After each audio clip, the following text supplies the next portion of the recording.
What's going on, ladies and gents, boys and girls, guardians of all ages, Joker back again, once again, and today we're talking the TWAB. More so, we're talking about one itsy bitsy teeny little tiny line in the TWAB because the rest of the TWAB isn't particularly worth your time. It doesn't talk about anti-cheat for PC, it doesn't talk about what, if anything, is coming up on the roadmap other than the monthly Iron Banner and Allusions to Solstice of Heroes, which is just Moments of Triumph with better rewards. But it doesn't talk about what Bungie's going to be doing between September and November because the season's been extended to alleviate the drought. Anyways, the part of the TWAB that we're going to be focusing on states, and I quote, Leviathan rewards of XP, Glimmer, and a chance towards an exotic engram or bright engrams are now back on weekly lockout. Note, weapons and armor are not affected by weekly lockout and can be earned multiple times a week. Now, I don't know if you've noticed, but Destiny's kinda dry. I said it best in my Destiny 2 Super Serious Lore Q&A Extra Thick Edition, which you should all go totally watch if you haven't. I mean, it's not like there's anything going on in Destiny. So I don't know if you've noticed, but Destiny's kinda fucking dry. Like, we're talking September 13th, 1922, Sahara Desert dry, fam.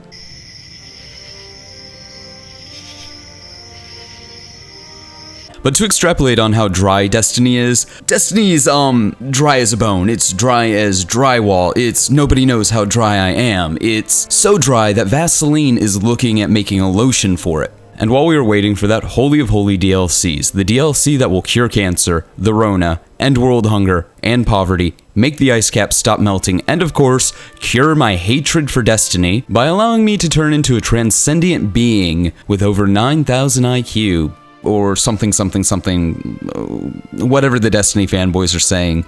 The point is, until that glorious moment in time when I'm allowed to shuffle off this mortal coil and become one with the darkness, Destiny is dry.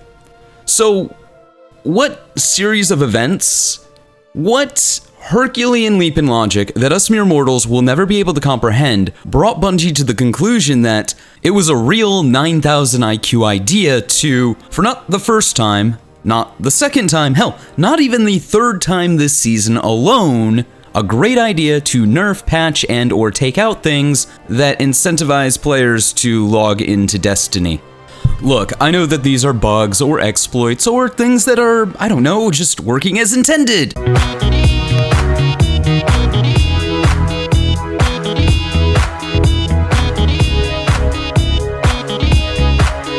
But seriously, Bungie has a really, really bad habit of seemingly only days after the discovery of anything that even remotely helps the player, patching it right out of the fucking game. While game-breaking issues or balance issues persist for months, if not fucking years. And not to sound like a Bungie apologist, but this is one of those things where it is perception versus reality. Logically and logistically, it makes sense from a game design standpoint that it is far easier to put an EXP, Glimmer, or chance towards an exotic engram or bright engram back on their standard weekly lockout. Just like it makes sense that it's easy to send players back to orbit after completing a forge so they can't AFK farm it. Or at least easier than, say, balancing Lord of Wolves or One-Eyed Mask were in their prime. Because balancing a weapon, a perk, or an exotic requires iteration, testing, more iteration, and coming up with an actually actionable plan that hopefully balances the weapon, the perk, the piece of armor, instead of nerfing it into the ground. The same thing applies to developing missing or wanted features for Destiny. They have to design it, they have to figure out how it will integrate with the game,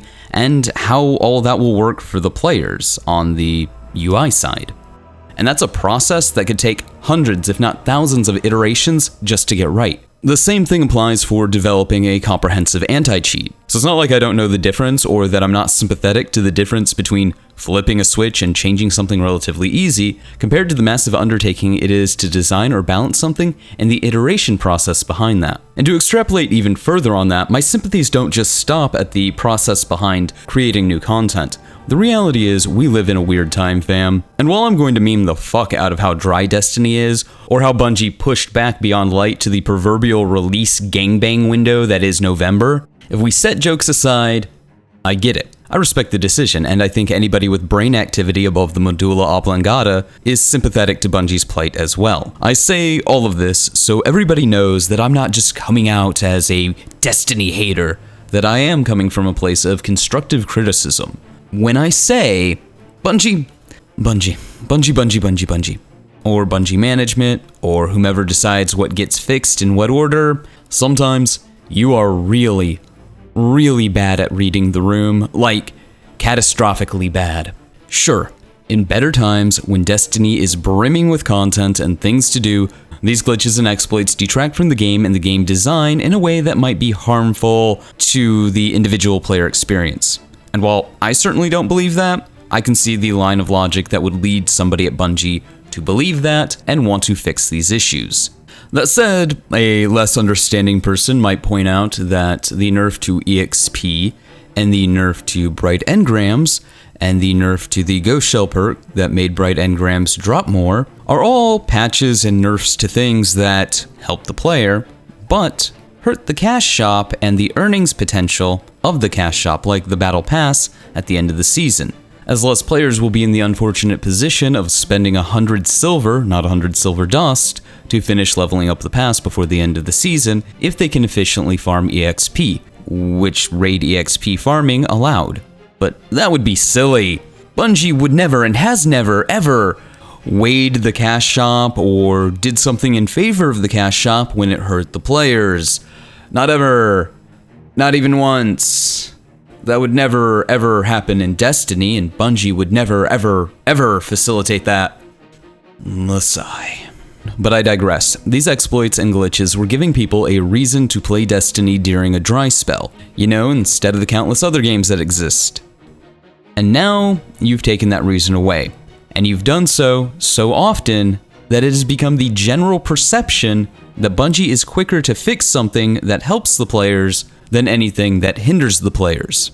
Right, wrong, indifferent, it doesn't matter, that's the perception. And it's not a good look. More so during a dry spell. Sometimes, Bungie, sometimes you just gotta let sleeping dogs lie. More so when there's nothing better to do in the game. But hey, those are just my thoughts. Let me know yours in the comments below. Remember to like, but only if you did. Subscribe for more. Feel free to donate to my Patreon if you are feeling particularly generous. But above all else, stay frosty.